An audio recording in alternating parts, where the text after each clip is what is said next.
ഒരു മുറിവുണ്ടായിട്ട് കുറച്ച് ആഴ്ചകൾക്ക് ശേഷവും ആ മുറിവ് ഉണങ്ങിയിട്ടില്ല എന്നുണ്ടെങ്കിൽ അത്തരത്തിലുള്ള മുറിവുകളെയാണ് നമ്മൾ നോൺ ഹീലിംഗ് വൂണ്ട് അഥവാ ഉണങ്ങാത്ത മുറിവുകൾ എന്ന് പറയുന്നത്. ഇത്തരത്തിലുള്ള മുറിവുകൾ പ്രധാനമായും കാണുന്നത് നമ്മുടെ കാലുകളിലാണ്. കാലുകളിലെ ഉണങ്ങാത്ത വ്രണങ്ങൾക്ക് പ്രധാന കാരണമായിട്ട് പറയുന്നത് സർക്കുലേഷൻ കുറയുന്നത് കാരണമാണ്. അതായത് കാലുകളിലേക്ക് പ്രോപ്പർ ആയിട്ടുള്ള ഓക്സിജനും ബ്ലഡും എത്തിയിട്ടില്ല എന്നുണ്ടെങ്കിൽ അവിടെ മുറിവുകൾ ഉണങ്ങാൻ ബുദ്ധിമുട്ടുണ്ടാകുന്നു.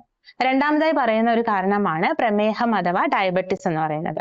ഒരു പ്രമേഹ രോഗിക്ക് ന്യൂറോപ്പതി പോലുള്ള കണ്ടീഷൻസ് കാരണം, അതായത് സെൻസേഷൻ കുറയുന്നത് കൊണ്ട് തന്നെ ഒരു ചെറിയ മുറിവുണ്ടായാലും അത് ശ്രദ്ധിക്കാതെ പോവുകയും കാലക്രമേണ ഈ ചെറിയ ഒരു മുറിവെന്ന് പറയുന്നത് വലിയൊരു മുറിവായി അത് പിന്നീട് ക്രോണിക് അൾസർ ആയിട്ട് തന്നെ മാറാനും ചാൻസ് ഉണ്ട്. പിന്നെ മൂന്നാമതായി പറയുന്നത് ബ്ലഡ് ക്ലോട്ടുകൾ അല്ലെങ്കിൽ വെരിക്കോസ് വെയിൻ, വീനസ് ഇൻസഫിഷ്യൻസി പോലുള്ള കണ്ടീഷൻസും കാരണം വൂണ്ട് ഹീലിംഗിന് ഡിലേ വരാവുന്നതാണ്. പിന്നെ പറയുന്നത് ഇൻഫെക്ഷൻസ് കാരണവും നമ്മുടെ ഒരു മുറിവ് ഉണങ്ങാൻ താമസം ഉണ്ടാകുന്നു. എന്തെല്ലാമാണ് ശ്രദ്ധിക്കേണ്ട ലക്ഷണങ്ങളും എപ്പോഴാണ് ഡോക്ടറെ കാണേണ്ടത്? രണ്ടാഴ്ചയ്ക്ക് ശേഷവും മുറിവ് ഉണങ്ങുന്നില്ല എന്നുണ്ടെങ്കിലും വെള്ളമോ പഴുപ്പോ പോലുള്ള സ്രാവങ്ങൾ മുറിവിൽ നിന്ന് വന്നാലും കാലിൽ നിറവ്യത്യാസം ഉണ്ടെങ്കിലോ ഇല്ലെങ്കിൽ കാലിൽ നീരും വേദനയും ഉണ്ടെങ്കിലും നമ്മൾ ശ്രദ്ധിക്കേണ്ടതായിട്ടുണ്ട്. ഒരു ചെറിയ മുറിവാണെങ്കിൽ പോലും ദിവസേന അത് വലുതാകുന്നുണ്ട് എന്നുണ്ടെങ്കിൽ, അല്ലെങ്കിൽ പ്രമേഹമുള്ള ഒരു ആളാണ് നിങ്ങളെങ്കിലോ ഇൻഫെക്ഷന്റെ എന്തെങ്കിലും ലക്ഷണങ്ങൾ കാണുന്നുണ്ടോ എങ്കിലോ ഉടൻ തന്നെ ഒരു ഡോക്ടറെ കാണേണ്ടതുണ്ട്. ഇല്ലാന്നുണ്ടെങ്കിൽ, ഇത്തരം കേസുകളിലാണെങ്കിൽ പ്രോപ്പർ ട്രീറ്റ്മെന്റ് നമ്മൾ എടുത്തില്ല എന്നുണ്ടെങ്കിൽ ഇത് ഇൻഫെക്ഷൻസ് ഉണ്ടാവുകയും നമ്മുടെ എല്ലുകളെയും മറ്റും ബാധിച്ചിട്ട് ആംപ്യൂട്ടേഷൻ അഥവാ കാലുകൾ മുറിച്ചു മാറ്റേണ്ട അവസ്ഥ വരെ ഉണ്ടാവാൻ ചാൻസ് ഉണ്ട്.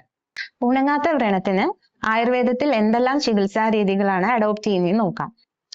ആയുർവേദത്തിൽ ഇത്തരത്തിലുള്ള ഉണങ്ങാത്ത മുറിവുകളെ ദുഷ്ടവ്രണം എന്നാണ് പറയുന്നത്. ആദ്യമായിട്ട് തന്നെ അതിന്റെ അണ്ടർലൈൻ കോസ്, അതായത് ഇപ്പോൾ രക്തയോട്ടം കുറവാണോ, പ്രമേഹമാണോ, ഏതാണ് അതിന്റെ റൂട്ട് കോസ് എന്ന് നോക്കിയിട്ട് അതിനെ കൺട്രോൾ ചെയ്യുക. പ്രോപ്പർ ആയിട്ടുള്ള ക്ലീനിങ്ങും ഡ്രസ്സിങ്ങും ചെയ്യുക. വൂണ്ട് ഡിബ്രൈഡ്മെന്റ് ചെയ്യുക, അതായത് ഡെഡ് ടിഷ്യൂസിനെയൊക്കെ നീക്കം ചെയ്യുക. ഇൻഫെക്ഷൻസ് ഉണ്ടെങ്കിൽ ഇൻഫെക്ഷനെ കൺട്രോൾ ചെയ്യുക. പ്രധാനമായും ആയുർവേദത്തിലെ ശോധന രോപണമായിട്ടുള്ള, അതായത് ഒരു മുറിവുണ്ടെങ്കിൽ അതിനെ പ്രോപ്പറായി ക്ലീൻ ചെയ്യുന്നതും വൂണ്ട് ഹീലിംഗിനെ പ്രൊമോട്ട് ചെയ്യുന്നതുമായിട്ടുള്ള ചികിത്സാ രീതികളാണ് അഡോപ്റ്റ് ചെയ്യുന്നത്. ഇപ്പോൾ ഓരോ മുറിവും നോക്കിയാൽ അത് ഓരോ പ്രകൃതം ഉള്ളതായിരിക്കാം. അപ്പോൾ അതായത് ഇപ്പോൾ നീരും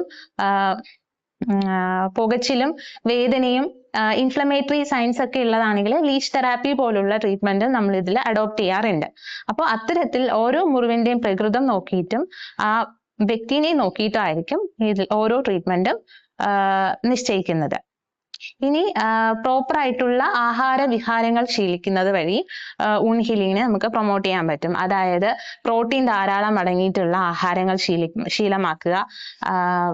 പിന്നെ സിഗരറ്റ്, സ്മോക്കിംഗ് ഉള്ള ഒരാളാണെങ്കിൽ അത് ഒഴിവാക്കുക. പകലുറക്കം ഒഴിവാക്കുക. അങ്ങനെയുള്ള കുറച്ച് കാര്യങ്ങളും ശ്രദ്ധിക്കേണ്ടതായിട്ടുണ്ട്.